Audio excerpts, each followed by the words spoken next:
प्यारे दोस्तों, बहुत बहुत स्वागत है आपका अपने चैनल यूजीसी नेट साहित्य दर्पण में। तो प्यारे मित्रों, आज की एक क्लास है जो कि पैड कोर्स वालों की क्लास थी। मॉर्निंग में हो चुकी है। अभी 2 बजे एक और क्लास होनी है पेपर 1 के लिए। और ये क्लास मैं सोचती हूँ कि मैं यूट्यूब पर आप लोगों को कुछ चीज़ें अभी जो तैयारी प्रारंभिक रूप से करना चाहते हैं उनके लिए बताऊँ कि नोट्स बनाते समय आप नोट्स में क्या क्या रखें।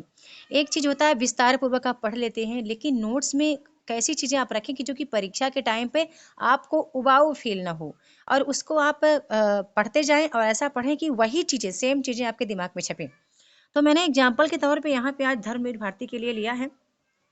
और ये जब मैं दूसरी बार प्रिपरेशन कर रही थी, पहली बार तो जो मैंने किया था, मैं आपको थोड़ा-सा अपना अनुभव साझा करना चाहूँगी कि दूसरी बार मैं तैयारी जब स्टार्ट की, तो जिन कवियों का जो रचनाएँ मुझे पढ़ना होता था, तो उनकी कंप्लीट रचनाएँ मैं रख लेती थी। जैसे कि मोहन राकेश को पढ़ना हुआ, तो मोहन राकेश के जितने भी रचनाएँ हैं, चाहे वो कहानी हो, उपन्यास हो, निबंध हो, नाटक हो, आलोचना हो, जितने भी विधाएँ हों, तो एक जगह पे रख लेती थी।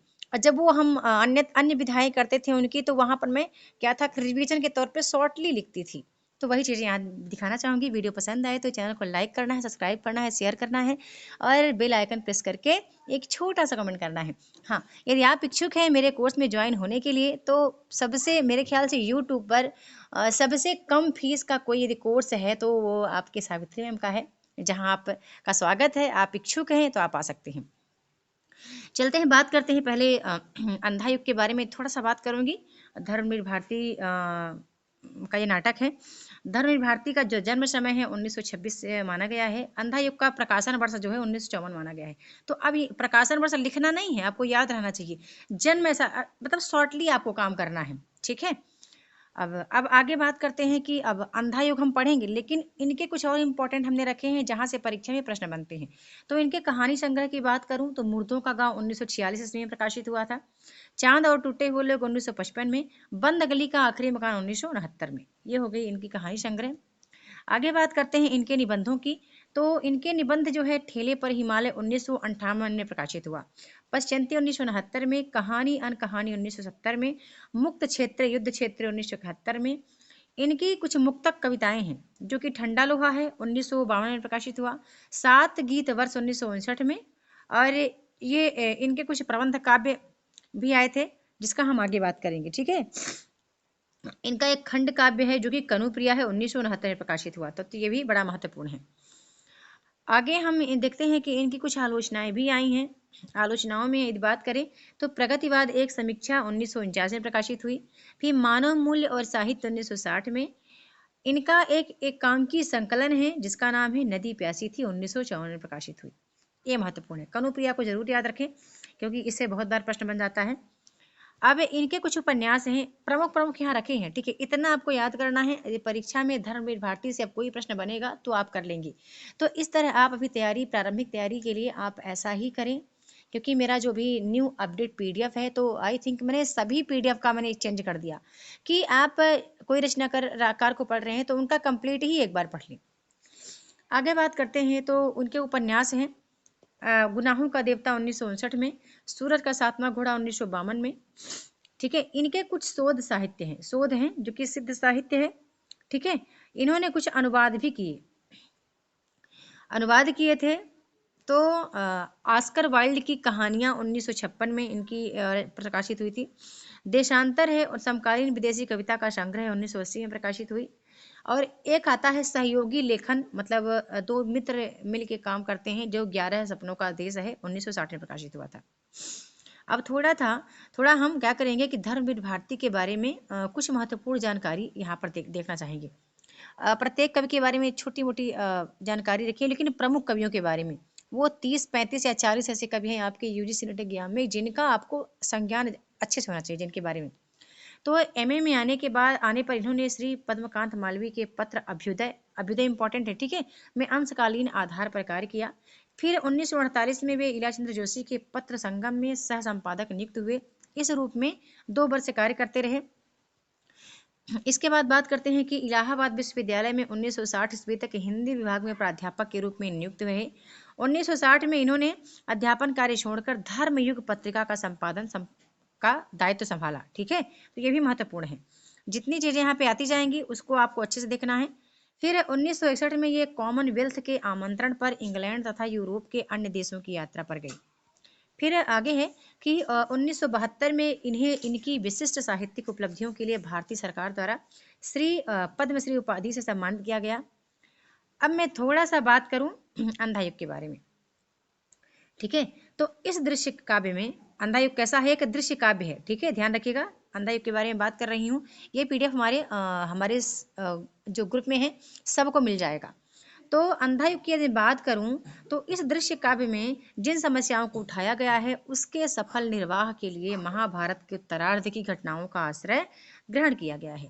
अधिकतर कथा वस्तु प्रख्यात है, केवल तत्व उत्पाद्य हैं, कुछ स्वकल्पित पात्र, कुछ स्वकल्पित घटनाएं हैं इसमें।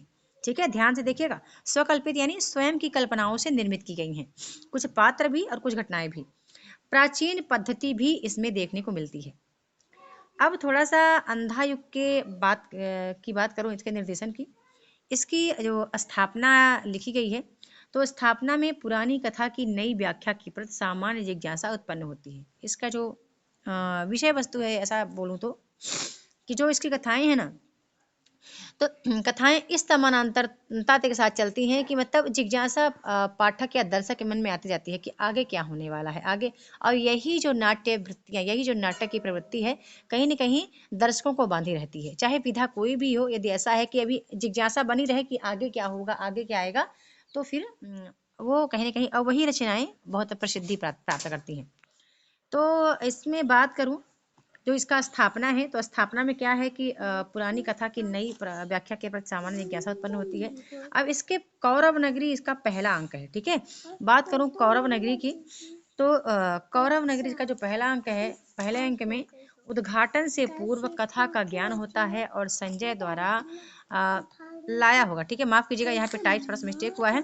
लाया जाने वाला युद्ध समाचार के प्रति हल्की सी उत्सुकता जाग जाती है। दूसरा आता है पशु का उदय, दूसरा अंक है।